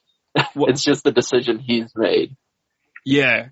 So this is kind of this movie in many ways is a kind of typical kind of 90s Die Hard clone, kind of Die Hard on a plane. There's a couple of key differences of why it's not a Die Hard clone, but this is one of the things where it very much follows those beats of you think the terrorist motivation is one thing, but then it's another thing. Although in this movie it was clearly flagged that it was another thing by Dr. David Grant. And also, this is a scene, so his second in command is he's not happy. Hassan's second in command, not happy at all with how he's going to go through with this plan, no matter what, even now that Jaffa's freed and they can just fly to Algeria if they want. That's the plan. And he was happy with that plan, but not happy with just indiscriminately bombing. And this is the movie's kind of like, we're not racist. Like, we're really not racist. We have a character explicitly saying this isn't about Islam, so we're not racist. Even though these are the most crudely caricatured Arab terrorists, totally not racist. So don't accuse us of racist, because look at this character. He's literally said it's not about Islam. And you know what? You have to listen to this movie. Again, Grant is smart because he wears glasses, and this is not about Islam because they said it's not. Exactly. Come on. Yeah. Well, don't pay attention to these very problematic characters. Just pay attention to that one line that says, we're not racist. Yeah. And we forgot to mention that on top of that, when they first think of disarming the bomb, kind of jumping around now here, there is a sleeper on the plane who basically can activate the bomb without, even if they're able to deactivate it. So now they have to figure out, because they need more runtime to the movie, that they have to figure out who the sleeper cell is so that they can get him so he can't activate the bomb while they're also doing their attack. Right. Yeah. Which brings in Halle Berry. Yeah. And they kind of really build this, like, throughout the movie, they kind of build this up of, like, there's this guy that you see, like, first of all, again, in terms of the plot's logic, basically they're just looking for a guy with a pager, and apparently pagers were so rare in when this was filmed in 1995 that like it really stood out that somebody would have a pager and therefore they are the sleeper agent. And then they kind of play it up as if it's going to be like this kind of big character that we've heard about or something, whereas it's just like, first of all, the character that they play up to is a decoy, and second of all, the character who it actually is just an arms dealer guy that we hear about in one exposition dump scene slightly earlier on, like much earlier on in the movie. And that's it. And it's kind of like, we heard about that character very briefly, but like, why are you kind of setting up as if it's like, oh, what, that guy's turned on them? Like, or, whatever, like, or it was like, oh, it was the president all along. Like, I don't quite get why the way they set it up as if it's some sort of big mystery. I don't know why they set it up like that, because it's really not. Yeah. No, I agree with that. I think if maybe it was just anything, they set it up like that to get Kurt Russell out of the basement, because that's what they're enlisting Jean to do is Grant calls her on the phone and says, hey, there's someone he's the trigger man, and so just go around, look for anything that looks suspicious or looks computerized or whatever. And she comes back and goes over to the hidden camera and says, hey, I saw this shifty guy with a kind of what looks like a small little pager or computer device, which when I saw that, I was like, wow, that was so rare back then. How did people travel? Because nowadays everyone has, there's a computer on the back of each person's chair on a plane, and you get to watch movies and you have cell phones. But gosh, back then, what did you do? Like read? Jeez. But yeah. So she gives them the information like, hey, I think it's this guy over here. And this again leads to another moment of, hey, we're going to set up and we're going to storm these guys again. I think this is, like Craig was saying, like the fourth or fifth time they do it. So they're about to go out, and all of a sudden, we get the first glimpses of Grant making an executive decision where he's like, you know what? I'm going to get as close to this guy as possible. And he comes out from the basement, using Jean as a decoy. Did I miss something? Yeah, we kind of Okay. skipped a little bit, because like after like we found out like the decoy thing, we do get like, basically there was an earlier scene where, Grant is kind of reassuring Cahill, is like, if it all goes wrong, just use your magic wand, which is the Oh, yes. straws he's always chewing on. And then that comes back in because, again, Chekhov straw, which like, he places to disarm the bomb. But also there's a bit where, Hassan, like, kills Senator Mavros, because, like, there's a little scene, with him where he's, being kind of slime boily and kind of doing the negotiation thing, and then he just gets killed. And then there's an order from the command center to destroy the plane, and then, but at the very last second, Baker manages to do Morse code with the lights at the back of the plane, and the planes are like, I think that team this is Alpha One, and then the National Command Center, Military Command Center, or whatever it's called, even though it's clearly the Pentagon, that's not what comes up in the digital readout, even though it's mentioned by other characters as being the Pentagon. It's like the National Command Military Center or whatever. They're like, look, Alpha One, that's the team. The team must have made it on board. So they call off the airstrike, and then that's them, and then they're kind of like, they kind of settle on a plan, but then Dr. Grant does his maverick move, and we cut back into where you were, Caleb. Well, actually, there was a moment, I'm glad you backtracked me, because there was a moment when they were doing the Morse code, when the fighter jets, the Navy pilots, there's a line in here that says, no one uses Morse code anymore. And I was thinking, I mean, I'm not in the Navy. I'm not in any branch of the military at all, but I'm almost certain that that is still taught and is still used by the Navy, because pretty sure, yeah. I'm almost certain they invented it. I just love this line of like, no one uses Morse code anymore. And I wrote here in my notes, except Navy pilots and every other action thriller movie ever made. That's a fair point. But all the jets and stuff that happens, it kind of leads to nowhere, building up this movie's runtime. Back to where I was leading to, where Grant uses Gene as a kind of a decoy human shield to get him over to where they think the Trigger Man is. Grant makes a move for him, and it is unfortunately not the correct person, because this little device bag thing that this guy had is only a little bag that held a lot diamonds, like a ton of diamonds. I would almost assume that they were blood diamonds with how sneaky he was trying to be. But Grant's like, oh crap, it's not him. Let me look around the cabin for the other Arab looking guy in the back.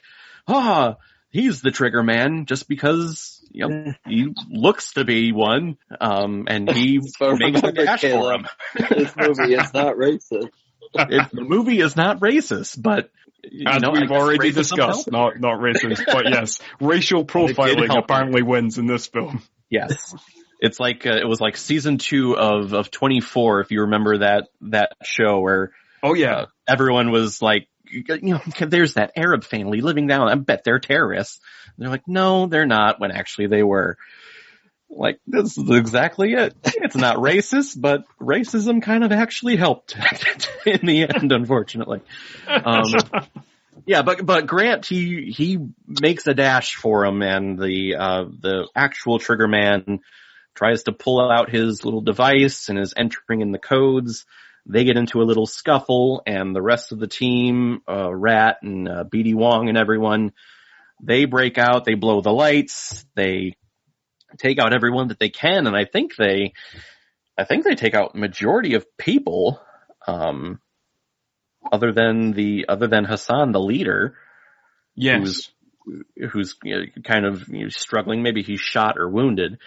Hassan is shot. I think he's shot by the marshal, who's played by Richard Reel. I think that's how you pronounce his name. Okay. They're taking everyone out, and I think the last henchmen, before the leader, he gets shot, but as he's shot, he kind of pulls down on the trigger and lets loose a couple of bullets that hits a window, and all of a sudden there's suction out of a plane, so a couple of people get killed.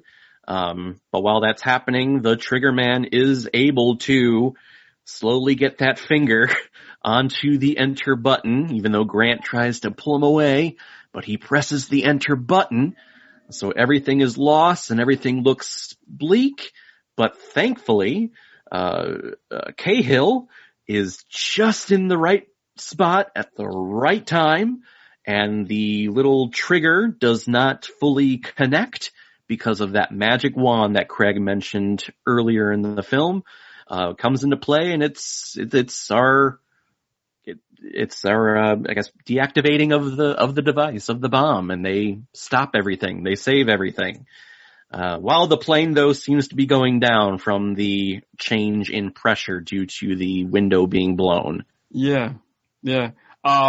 Which is, the most surprising thing about that is not that happens, is just that doesn't happen earlier. Cause there's like a gun battle that goes on between the terrorists and the Segalonites. And then you're like, oh, this is really, they're really accurate. They're really just hitting the people that they want to hit, and not hitting any of the windows or the walls of the plane that would obviously damage the plane and cause it to lose pressure. And because the plot says so now, of course, there's a bunch of machine gun bullets that go through the wall of the plane and a couple of windows or whatever.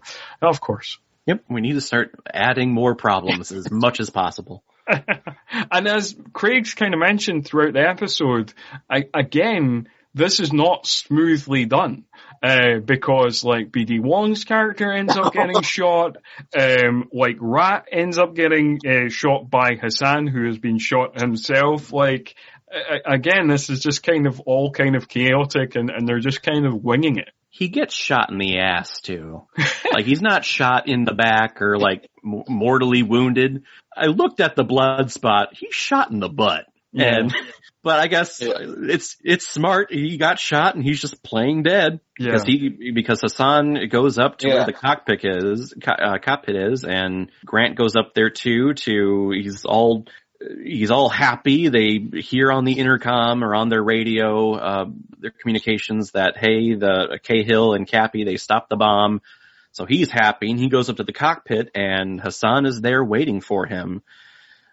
And I feel like the moment here is supposed to be bigger because Grant is the guy who's been hunting this guy for years and years.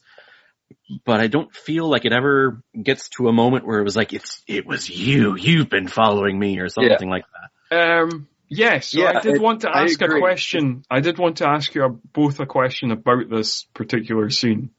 So I mentioned that this film is kind of a Die Hard clone, but in two key areas it's not a Die Hard clone. The kind of two things that it does that is away from that formula is so for it to be a total Die Hard clone, Grant would have had to been on the plane, and then the terrorists emerge, and he's just kind of caught up in it. Whereas so they're implanted into the situation instead of the situation happening to him. So that's one key difference. And the other key difference is that most of these Die Hard itself and Die Hard clones is this kind of cat and mouse thing, where the terrorists' plans keep getting foiled by the protagonists of the movie, and they kind of oh god damn it, another henchman's turned up dead. But for most of the length of the movie, the terrorists are not aware of the commandos at all. So there is no cat and mouse element. So it gets to this scene and they play it as if there has been a cat and mouse element, because Hassan is who are you? And he's just I'm no one. And it just, I don't know, it just doesn't make sense. So I suppose. Yeah. What did you guys think of it? As if they were being a Die Hard clone in that moment, but there was no setup. Yeah, I agree with that, because the way even the dialogue goes, where he says you're a very clever man and stuff, and going with what Caleb was even saying of that, even if that flashback had shown, like that was, if they did a flashback in the beginning and that Grant was originally a field operative, and that's, you know, how he kind of ended up behind a desk or something like that, just to connect these two. But yeah, they're trying that element where you have Bruce Willis and you have Alan Rickman meet, and they don't necessarily, and Bruce Willis doesn't know he's the cop, or he's the killer or the terrorist or whatever. But you're seeing them meet, and it's like, oh, something's going to happen, something. And you're kind of just watching this, and it's even past this runtime, which I've, you know, been making a joke about throughout this thing, but you're kind of, I don't know, like, oh, well, yeah, I guess they're meeting now, but it doesn't really matter. I don't know. It doesn't. And I mean, Hassan is shot. His plan is failing. Why do you care who he is? Shoot him. He walks up the stairs. Just shoot him like how you did Rat. Just not in the butt. Like, actually shoot him. Yeah. Yeah. Yeah, at this stage you've got nothing to lose, right off. Yeah. I realized, I wrote in one of my notes, is that Rat is me by the end of this movie, where I'm just like, let's get over with. Come on. It's just, somebody's got to die or something's got to happen. Yep. And, I guess I'm not sure if Hassan knew that they were overland or close to being overland, or if they had crossed the border or whatever, but he makes the last minute decision, like, well, this was going to go down anyway. So he, confronting Grant, instead of shooting him, decides to turn around and shoot the pilots through the door. And the plane starts going down. And in our action moment after that, he turns back to Grant to shoot him. Now, again, I don't know why he didn't do that first, but the choices that he made.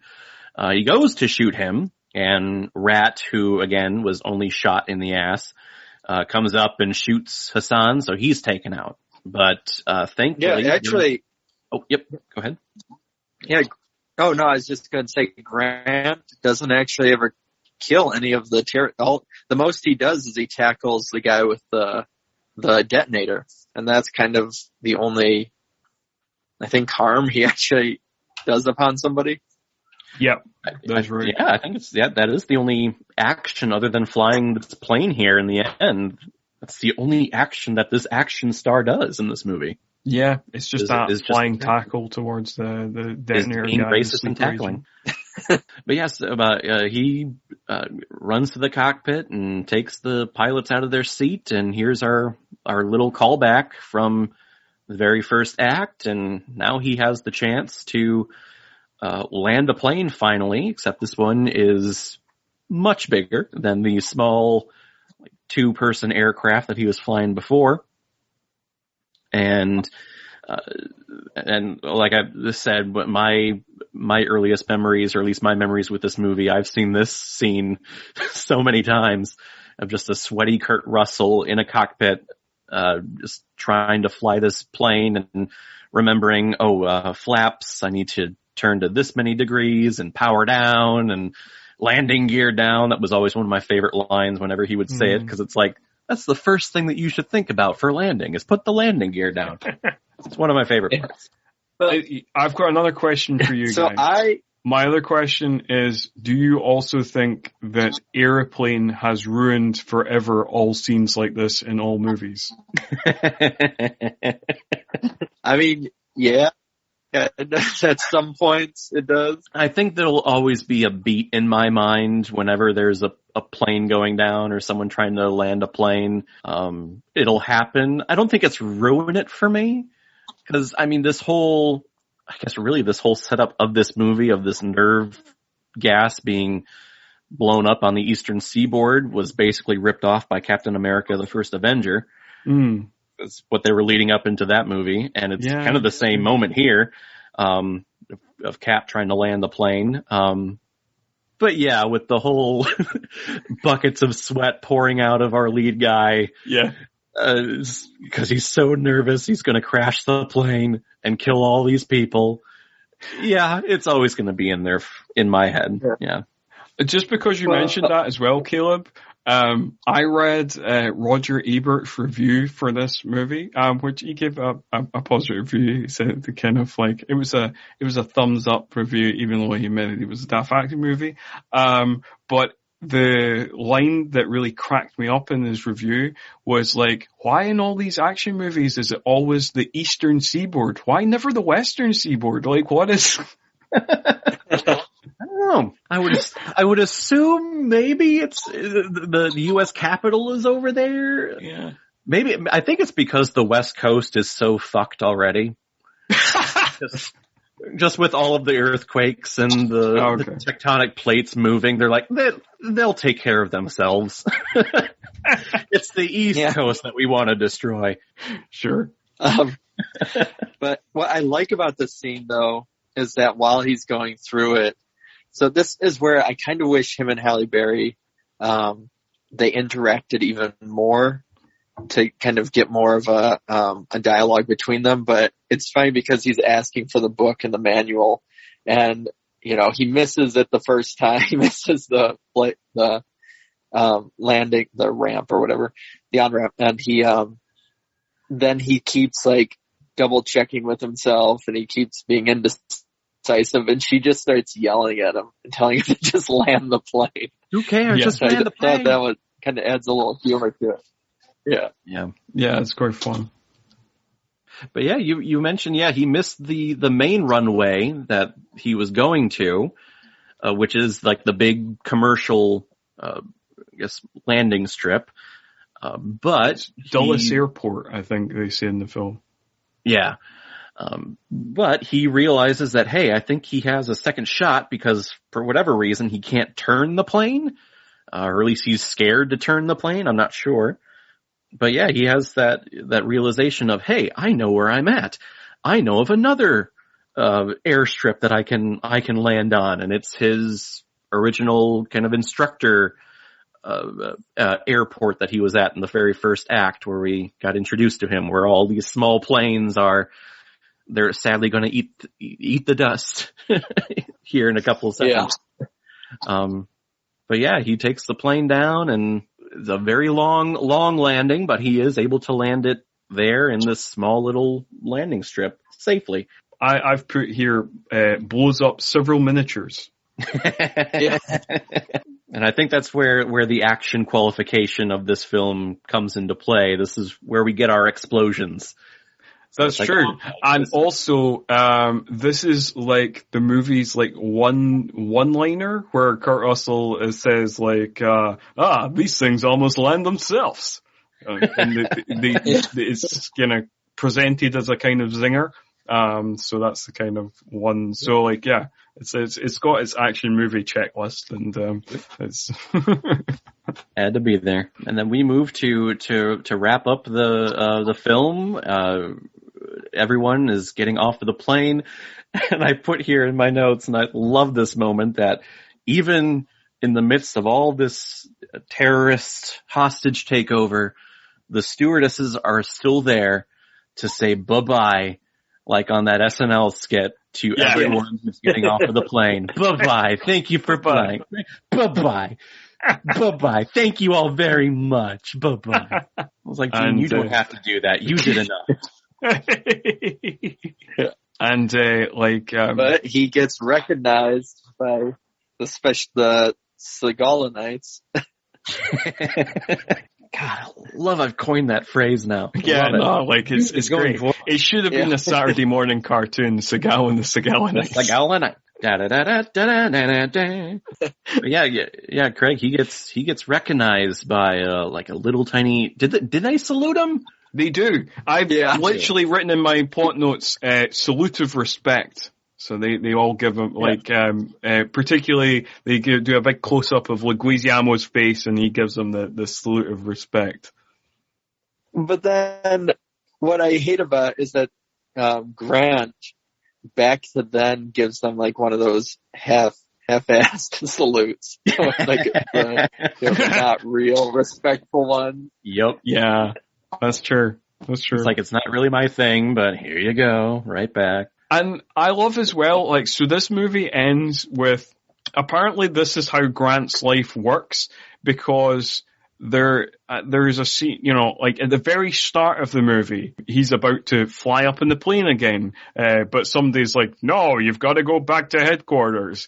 And then he's at a reception and they're like, no, you got to go to the Pentagon. And then at the very end of this movie, some guy, like FBI guy or whatever, like drives up and being like, yeah, I know you've just saved those people, but we're on to the next mission now. So like, I just like to believe that Dr. David Grant, whatever he's doing, like, just people just keep interrupting him, whatever he's doing. Just like, no, you gotta go to the Pentagon. It's like, God, like, dude, you're blue balling him because he's about to do the hockey line to Halle Berry. It was gonna work this time. Like, dude.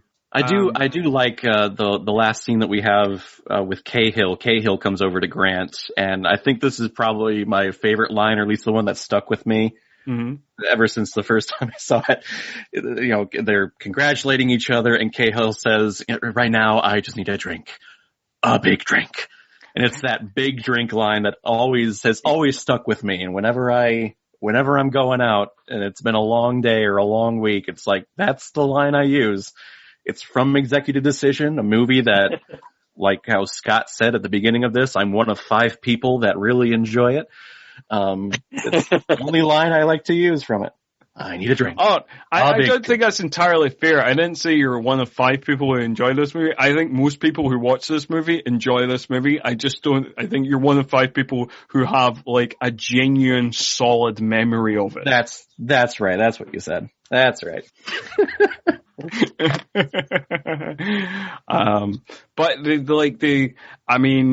whatever secret mission he is being driven off to, he invites Gene onto it because he's like, you want to go for a coffee? I mean, presumably we're going to do that on the way to whatever secret mission I'm going on. And then he uses the hockey line again. But it turns out that she likes baseball. But I think he's willing to go to a baseball game because it's like, well, the line didn't work. It didn't not work. Yeah. So I couldn't. Friend. Yeah.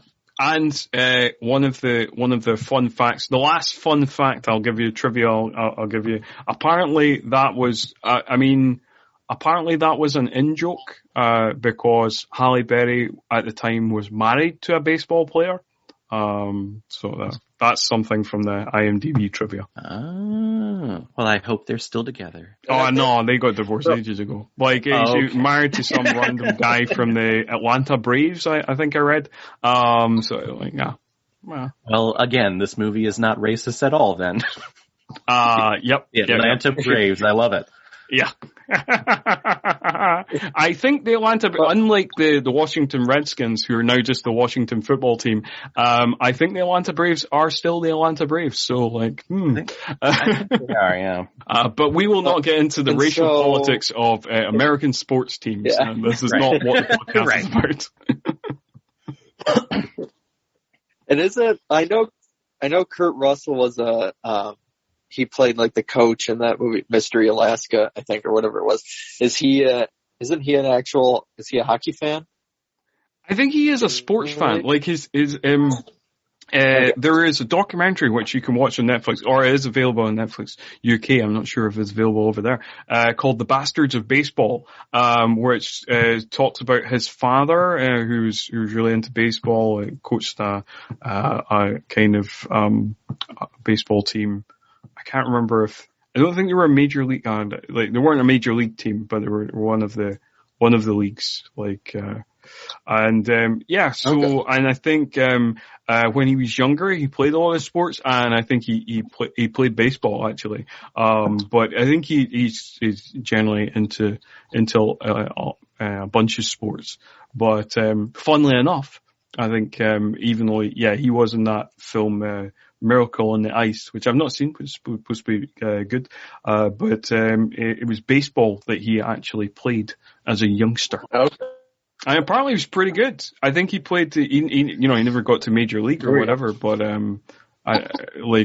certainly played minor league. Okay. So what we can leave off on is that it goes with a Frank Sinatra song, I think, as the car drives away. That isn't really fitting to me. I don't know. It didn't feel like it was fitting. You know, Craig, I'm glad you brought that up because I wasn't even going to mention that. What decision was this? Like, it comes out of nowhere. I'm like, what? It's nice to go traveling.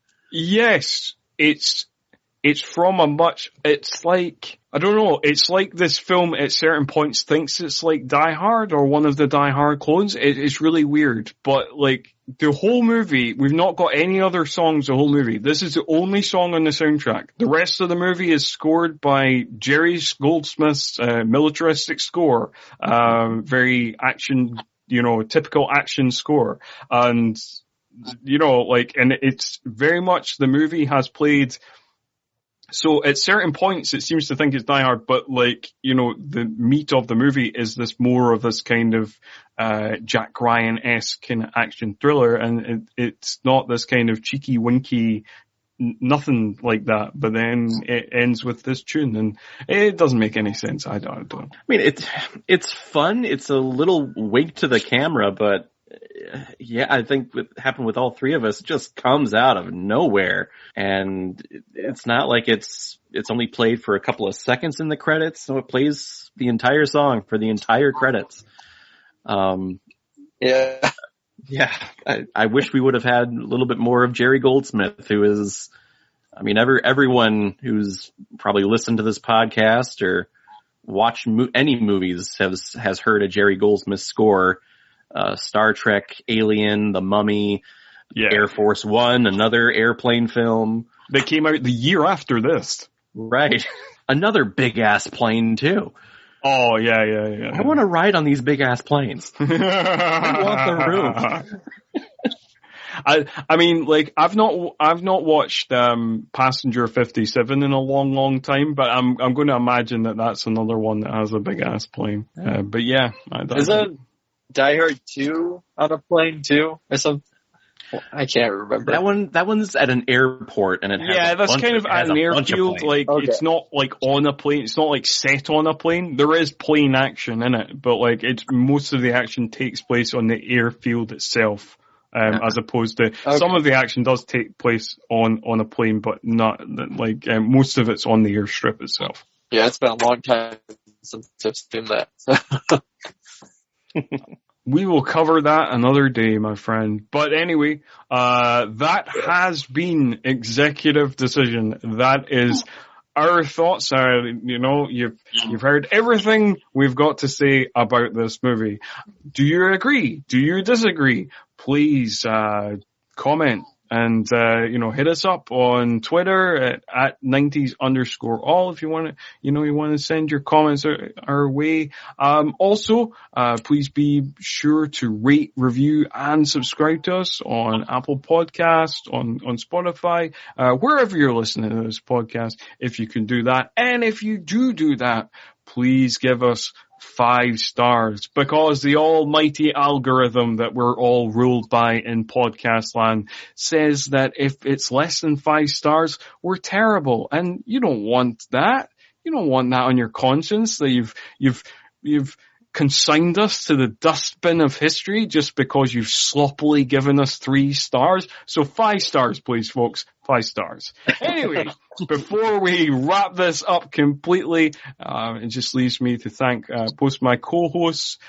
First up, Caleb, if you can just tell everybody where they can find you on social media and promote the hell out of all your shit you're doing. Well, you can find me on really my big social media is my YouTube page, Caleb Watches Movies, where I select one of the many movies that I own on DVD or Blu-ray or anything that's recommended to me at all. Anything that's, if I get anything like PayPal donations with a movie recommendation attached to it, that's where you'd find me. And if any of you enjoyed me here and I wasn't that annoying to everyone, please, I would enjoy a subscription from you. I would love to have you press that notification bell so you know each time one of my movie reviews comes out. I do about 3 a week. And really, it's Caleb Watches Movies or Caleb Watch Movie on any of my other social media, Instagram, Twitter, anything there. So, yeah, come on over. And don't talk yourself down, Caleb. I enjoy your channel, and I'm sure our listeners will also enjoy your channel. So we highly recommend that you go and do that straight after this episode. Go to YouTube, subscribe to Caleb's channel. And Craig, you want to give the usual social media information and stuff from yourself as well? Yeah. As always, I also co-host Bloodhound Picks, where we look at older, obscure horror films and highlight them, or highlight kind of independent horror people within the community. We've also had Caleb on.